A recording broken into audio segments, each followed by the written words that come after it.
November is just around the corner, and that means it's the start of Financial Literacy Month. Joining me are Pro in the Know, Courtney Nauman with Cashco Financial. And for those who don't know, tell us what the term financial literacy means. No, for us, we talk about financial literacy simply in terms of getting familiar with your money.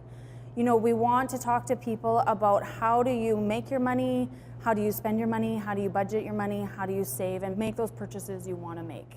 Very important topics. I think it's something that we should learn more about in school, but how do people become more financially literate? That's the question. That is the question on everybody's mind. Financial literacy is a big term, and it's one that can be quite scary for a lot of people. First, you got to look at your relationship with money. And it's kind of like your relationship with your boyfriend or your husband. Do you have a good one or do you have a bad one? And you really want to get familiar with how do you respond to money? Is it positive? Is it negative? And then set yourself up to succeed from there.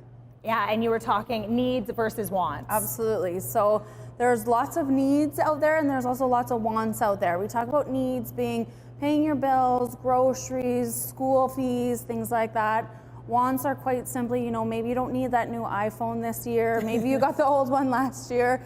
Managing those expectations and how you feel about where you're spending your money is how you create a positive relationship with it. Yeah, sometimes those start to blend and you really have to separate the two. There are a lot of resources to help people become aware of where their money is going and how to spend and how to save. We've got our website, cashcofinancial.com, where we started to create a hub of information where people can come access budgeting tips and savings tools, and we give you access to Canada.ca, which is where they store a lot of the Financial Literacy Month materials. We want everybody to come get familiar with the information and then be able to utilize it. There are a lot of people struggling with their finances. Absolutely. You know, nearly 50% of Canadians could not withstand a delay in pay by 1 week.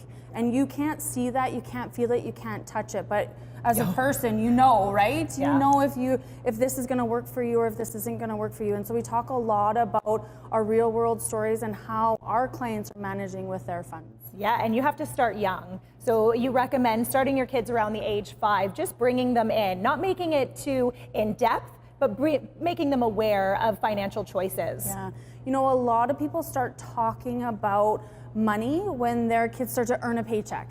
So you spend your time on earning and what it means to earn that with an after-school job or anything like that, which is great, and if that's where you are, fantastic, but you need to layer on how to manage that money. So that's the piece we tend to miss in our conversations with our youth. And so when you start talking about your young ones, we go grocery shopping together and we create our grocery list, and if soup of the day is on the menu, then we start talking about if it's chicken noodle soup, go find all the brands that have chicken noodle soup, and we make a game of it.